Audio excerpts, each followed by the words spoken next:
अस्सलाम वालेकुम dear students. जैसा कि आप जानते हैं कि 2022 में क्लास नर्सरी से लेकर क्लास 5 तक की बुक्स चेंज कर दी गई थी और 2023 में क्लास 6 से लेकर क्लास 8 तक की बुक्स भी चेंज कर दी गई। अब जो न्यू बुक्स आई हैं उनको हम एसएनसी बुक्स भी कहते हैं।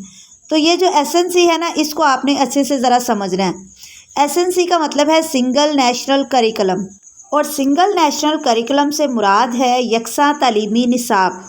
ये यकसा तालीमी निसाब का आइडिया हमारे साबिक़ वज़ीर आज़म इमरान खान साहब की सोच और उनके विजन का नतीजा है, क्योंकि वो चाहते थे कि पाकिस्तान में गरीब और अमीर का बच्चा एक जैसा सिलेबस पढ़े, चाहे वो किसी इंग्लिश मीडियम स्कूल का बच्चा हो या किसी मदरसे में पढ़ने वाला बच्चा हो, वो एक जैसा सिलेबस पढ़े।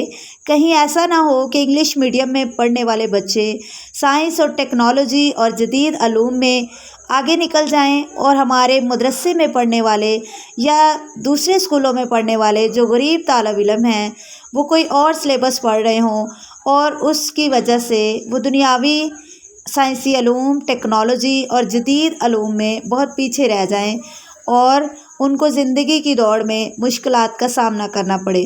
तो इस बुनियाद पर उन्होंने ये न्यू सिलेबस चेंज करवाया था ताकि तमाम बच्चे एक जैसी किताबें पढ़ें।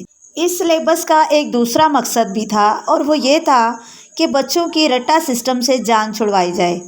बच्चे अपने जहन, अपने सोच के मुताबिक चलें और ख़ुद से कुछ करें, ख़ुद से कुछ सोचें। जब उनको किताब से हटकर कुछ करने को कहा जाएगा तो इससे बच्चे की तख्लीकी सलाहियतें बाहर आएंगी और हमें पता चलेगा कि बच्चे के अंदर क्या क्या सलाहियतें छुपी हुई हैं और वो क्या कुछ कर सकता है। तो पुरानी बुक्स और पुराने पेपर्स का तरीक़ाकार ये था कि बच्चे थोड़ा बहुत चैप्टर की रीडिंग करते थे और उसकी एक्सरसाइज में मौजूद तमाम क्वेश्चंस का रट्टा लगा लेते थे और उन्हीं में से कुछ क्वेश्चन एग्ज़ाम में आते थे और वो सेम टू सेम कॉपी कर देते। लेकिन अब जो न्यू एसएनसी बुक्स आई हैं उनमें ऐसा नहीं है। एक तो आपके जो क्वेश्चंस एक्सरसाइज में पूछे गए हैं उनका आपको आंसर चैप्टर में से सेम टू सेम मिलेगा नहीं, बल्कि आपने ख़ुद सोच कर उसका जवाब आपको बनाना पड़ेगा कि सवाल क्या पूछा गया है, उसका क्या जवाब होना चाहिए। आप सेम टू सेम वहाँ पर निशान नहीं लगा सकते कि यहाँ से लेके यहाँ तक हमारा जो है वो इस सवाल का आंसर है, बल्कि वो आंसर हमें ख़ुद से सोच के बनाना पड़ता। अब जब हमारा फर्स्ट टर्म का एग्ज़ाम हुआ तो उसमें कुछ बच्चों ने ये कहा कि हम बुक में से सारा याद करके जाते हैं, लेकिन हमें पेपर में वो सवाल आते ही नहीं, पता नहीं कहाँ से हमें सवाल आ जाते हैं। तो ऐसा नहीं है बच्चों, आपको सारा पेपर आपकी बुक्स में से ही आता है।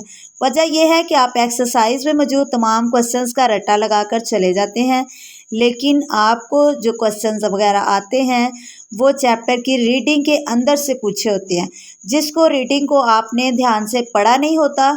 इस वजह से फिर आपको वहाँ जाके समझ नहीं आती कि हम आंसर में क्या लिखें। तो अब आपने मेरी बात को ध्यान से समझना है। अब जब आपकी बुक्स चेंज हो चुकी हैं, आपके पेपर्स का तरीक़ाकार चेंज हो चुका है, तो आपको अपने पढ़ने का तरीक़ाकार भी चेंज करना होगा, क्योंकि अब रट्टा सिस्टम बिल्कुल नहीं चलेगा, बल्कि आपको कंसेप्चुअल स्टडी करना होगी, यानी अपने कॉन्सेप्ट क्लियर करना होंगे हर टॉपिक के मुतालिक। तो अब आप मेरी एक बात अपने दिमाग में अच्छी तरह बिठा लें कि आपकी बुक चाहे वो उर्दू की हो, इंग्लिश की हो, साइंस की हो या कोई भी बुक हो, उसको आपने उसके चैप्टर्स की रीडिंग अच्छे से करनी है और हर एक चीज़ अपने दिमाग में अच्छे से बिठानी है। चैप्टर के अंदर जो जो चीज़ें छोटे छोटे बॉक्स में कुछ इन्फॉर्मेशन दी होती है, इंटरेस्टिंग इन्फॉर्मेशन, कुछ हक़ाइक़ बताए होते हैं, वो भी आपने नोट करने हैं। जो चैप्टर आप शुरू करें, जो पेज आप शुरू करें, उस पेज के ऊपर जितना कुछ दिया हुआ है हर एक चीज़ आपने पढ़नी है। और दूसरी बात, आपकी जो साइंस की बुक्स आई हैं उसमें बहुत सारी एक्टिविटीज़ दी गई हैं और वो बहुत ही छोटी छोटी और आसान एक्टिविटीज़ हैं, छोटे छोटे तजर्बात हैं जिनको आप अपने घरों में भी परफॉर्म करके देख सकते हैं। अगर आप उनको परफॉर्म करेंगे तो आप देखेंगे कि आपकी लर्निंग पे कितना अच्छा असर हुआ है। आपको चीज़ें ज़्यादा आसानी से याद होंगी और काफ़ी देर तक याद रहेंगी। मैं साइंस की बुक के तमाम चैप्टर्स पर वीडियो बनाऊंगी और कोशिश करूंगी कि आपको वो तमाम एक्टिविटीज़ परफॉर्म करके दिखाई जाएं ताकि आपको ज़्यादा अच्छे से समझ आए। تو بچوں آپ نے اپنی تمام بکس کے تمام چیپٹرز کی ریڈنگ اچھے سے بار بار کرتے رہنا ہے تاکہ وہ تمام پوائنٹس آپ کے ذہن میں بیٹھ جائیں، اور میرے چینل کو آپ نے سبسکرائب ضرور کرنا ہے تاکہ میں آئندہ بھی آپ کے لیے اس طرح کی انفارمیٹیو ویڈیوز لے کر آتی رہوں۔ تو ملتے ہیں نیکسٹ ویڈیو میں، تب تک کے لیے اللہ حافظ۔